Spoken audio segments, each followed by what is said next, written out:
Hello guys, welcome to Dharamprabha Education Solutions online classes. Third important cash crop है jute. Jute एक important fibre crop है India की।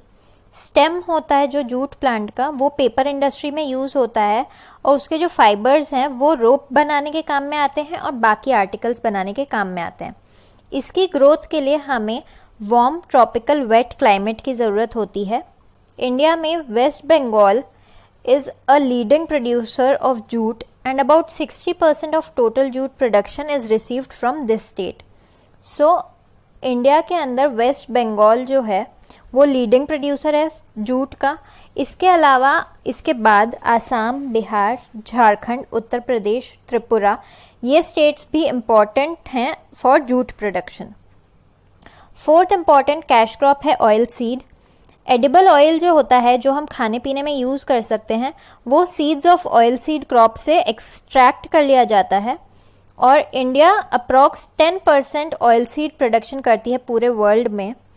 Oil seed crops जो हैं वो दोनों ही राबी सीजन में भी ग्रो होती हैं और खारिफ सीजन में भी ग्रो होती हैं। जो मेजर ऑयल सीड्स हैं इंडिया में वो हैं ग्राउंडनट, मस्टर्ड, सीसम, सनफ्लावर, अलसी, कैस्टर एंड सोयाबीन। जो ग्राउंडनट और मस्टर्ड हैं ये approx 80% of total oil seed production होते हैं इंडिया में। नेक्स्ट है ग्राउंडनट। ग्राउंडनट एक ब्राज़ील ओरिजिन की क्रॉप है और इंडिया 30% टोटल ग्राउंडनट प्रोडक्शन करती है पूरे वर्ल्ड में। ये यूजुअली खारिफ सीजन में सो होती हैं या ग्रो होती हैं। इंडिया में 45% ऑयल सीड क्रॉप्स जो हैं वो सिर्फ ग्राउंडनट की हैं एंड अबाउट 85% प्रोडक्शन जो ग्राउंडनट का हमारी कंट्री में होता है वो हमें गुजरात में मिलता है, आंध्र प्रदेश में मिलता है, तमिलनाडु, महाराष्ट्र, कर्नाटका स्टेट्स में मिलता है। राजस्थान में जो ग्राउंडनट या जो हम मूंगफली जिसे हम कहते हैं वो ग्रो होती है चित्तौड़, सवाई माधोपुर, भिलवाड़ा, जयपुर, गंगानगर, बीकानेर, हनुमानगढ़ और irrigated areas around Rajasthan canal जो हमारी इंदिरा गांधी कैनाल है उसके अराउंड आपको मिल जाते हैं। इसके अलावा मस्टर्ड है। मस्टर्ड इंडिया जो प्रोड्यूस करती है वो 70% मस्टर्ड प्रोड्यूस करती है पूरे वर्ल्ड में और 35% जो टोटल ऑयल सीड प्रोडक्शन है वो सिर्फ मस्टर्ड का होता है हमारे कंट्री में, दैट इज इंडिया में। About 85% of mustard is grown in north India. तो 85% जो है 70% का वो नॉर्दर्न इंडिया के अंदर ग्रो किया जाता है। राजस्थान फर्स्ट रैंक पे आता है मस्टर्ड प्रोडक्शन में इंडिया में, क्योंकि अप्रॉक्स 41% जो मस्टर्ड है अपने कंट्री में इंडिया में वो राजस्थान में ही प्रोड्यूस होता है। इसके अलावा ये उत्तर प्रदेश में, मध्य प्रदेश में, गुजरात, पंजाब और हरियाणा में भी ग्रो होता है। राजस्थान में मस्टर्ड अलवर में, भरतपुर में, जयपुर में, हनुमानगढ़ में, Ganganagar, Sawai Madhopur, Bhilwara, Bikaner and irrigated areas of Rajasthan canal के अराउंड आपको मिलेगा। बाकी जो ऑयल सीड क्रॉप्स हैं उसमें आता है कैस्टर ऑयल जो कि एक लुब्रिकेटिंग एजेंट की तरह यूज होता है मशीन्स में और ये सोप मैन्युफैक्चरिंग में भी यूज होता है और लेदर टैनिंग वर्क्स में भी यूज होता है। इंडिया में गुजरात और राजस्थान लीडिंग प्रोड्यूसर हैं कैस्टर ऑयल के, जो कि जिसमें कि गुजरात 65% प्रोडक्शन करता है और राजस्थान 25% प्रोडक्शन करता है टोटल कैस्टर ऑयल का। इंडिया में 70% सोयाबीन जो है वो मध्य प्रदेश में प्रोड्यूस होता है और 20% महाराष्ट्र में एंड 10% इन राजस्थान। नेक्स्ट है major contribution of agriculture in Indian economy. So agriculture हमारी इंडियन इकोनॉमी को कैसे कंट्रीब्यूट करता है उसमें और कैसे हमारे लिए अच्छा है, बेनिफिशियल है, वो हम इस टॉपिक में देखेंगे। पहला पॉइंट है a source of employment. So agriculture एक तरीके से हमें एम्प्लॉयमेंट प्रोवाइड करता है। जॉब्स जो हैं वो अवेलेबल होती हैं due to agriculture. Agriculture directly provides employment to 56.6% population in India. It also provides indirect employment to agriculture-based occupations like animal husbandry, fish farming, and forestry. It also provides raw material to industries, which is an indirect source of livelihood for a large population.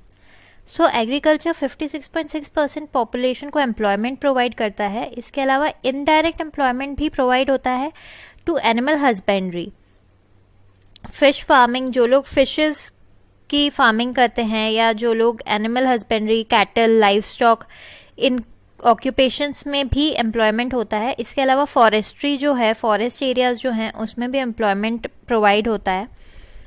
Plus agriculture के through हमें raw material मिलता है जो हम industries तक पहुंचाते हैं, और इंडस्ट्रीज में काम करने वाले वर्कर्स के लिए भी ये एक इनडायरेक्ट सोर्स ऑफ लाइवलीहुड होता है. नेक्स्ट है contribution in gross domestic production.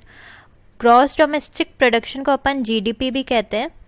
There has been great contribution of agriculture and its allied activities in gross domestic production in India. It was 55.11% on prices of 1993-94 in 1951, which reduced to 44.26% in 1990. During 2007-2008, it was 17.8% on prices of 1999 to 2000, and it reduced to 15.35% on the prices of 2011-12 in 15-16. The reason of this downfall was rapid industrial development in secondary and tertiary sectors. So एक बहुत बड़ा contribution है agriculture का gross domestic production में, और ये जो prices थे धीरे धीरे गिरते गए.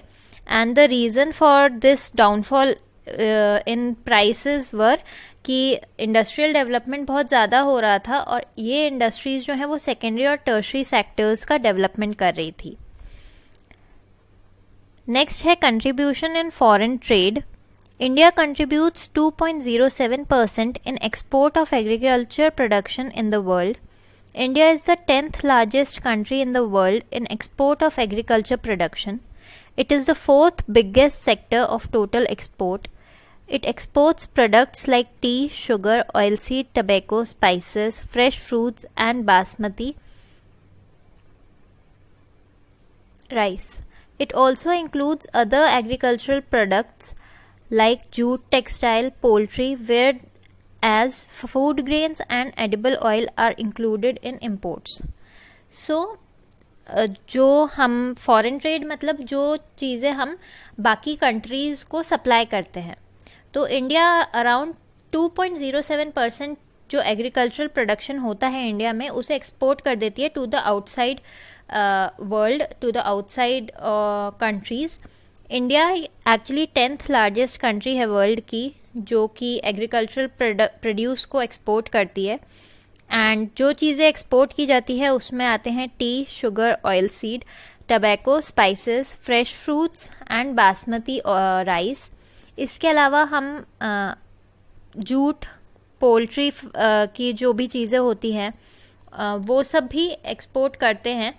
बट जो फूड ग्रेन्स हैं और जो एडिबल ऑयल्स हैं वो हम एक्चुअली बाहर से इंपोर्ट करते हैं, मतलब बाहर से मंगवाते हैं. फोर्थ है supply of raw material for the industries.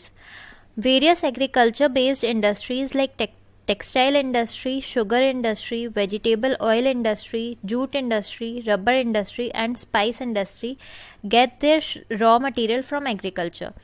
तो हमारी जितनी भी बहुत बड़ी बड़ी इंडस्ट्रीज हैं, टेक्सटाइल हो गया तो उसको जूट और कॉटन एग्रीकल्चर से मिलता है. शुगर हो गया तो शुगर के लिए हमें शुगर केन की ज़रूरत होती है, वो भी हमें एग्रीकल्चर से मिलता है. वेजिटेबल ऑयल इंडस्ट्री है उसके लिए हमें पीनट, ग्राउंड नट, ये सब चीज़ें एग्रीकल्चर से मिलती हैं. जूट, रबर और जितनी भी स्पाइसेस है हमारी वो सब भी हमें एग्रीकल्चर प्रोवाइड करता है. Fifth and last point for this chapter is market for industrial product. 60% production, 60% population जो इंडिया की है वो रूरल एरियाज़ में रहती है और एग्रीकल्चर पे डिपेंड करती है फॉर लाइवलीहुड. ये जो सेक्टर है ये मार्केट को agricultural equipments like tractor, harvesters, cultivation equipments, fertilizer, pesticides, इन सब का मार्केट भी इम्प्रूव होता है एग्रीकल्चर की वजह से, क्योंकि हमें हमारी क्रॉप्स के लिए फर्टिलाइजर्स, पेस्टिसाइड्स, हमें अच्छे इक्विपमेंट्स चाहिए होते हैं, कल्टीवेशन के लिए इक्विपमेंट्स लगते हैं, प्लस हमें ट्रैक्टर्स, हार्वेस्टर्स की ज़रूरत पड़ती है। तो ये सारी जो भी चीज़ें हैं ये भी हमें इसलिए चाहिए होती है क्योंकि हम अराउंड 60% पॉपुलेशन एग्रीकल्चर पे डिपेंड करती है। If we assess Indian agriculture we will find that it is the backbone of Indian economy. हमारी इंडियन इकोनॉमी की बैकबोन हमारा एग्रीकल्चर है, इंडियन एग्रीकल्चर, एंड वो एक सोर्स ऑफ इनकम भी है और एम्प्लॉयमेंट भी है। अगर जो मॉनसून्स हैं या जो रेनी सीजन है उसमें अगर बारिश ज़्यादा होती है या बारिश कम होती है तो हमारा जो एग्रीकल्चरल प्रोड्यूस है, जो एग्रीकल्चर में होने वाला प्रोडक्शन है वो गिरता है, तो उससे हमारी इनकम पे भी एक फ़र्क आता है और एम्प्लॉयमेंट पे भी फ़र्क आता है। एंड फ्लड्स और ड्रॉट्स जो होते हैं वो हमारे एग्रीकल्चर को बहुत ज़्यादा अफेक्ट करते हैं। If we want to develop agriculture in India, we will have to change the ancient way of its production. We will have to remove illiteracy and abolish poverty. Only then development of agriculture and condition of farmers will improve. So अगर हम चाहते हैं कि हम properly agriculture proper तरीके से हो पाए, अच्छा प्रोडक्शन हो पाए, तो उसके लिए हमें इलिटरेसी को जो है एक इशू है हमारे इंडिया में, जो पॉवर्टी है, गरीबी है, उसे अबॉलिश करना होगा, हटाना होगा, सो दैट एग्रीकल्चर भी इम्प्रूव हो पाए, डेवलप हो पाए और हमारे जो फार्मर्स हैं उनकी कंडीशन भी इम्प्रूव हो पाए।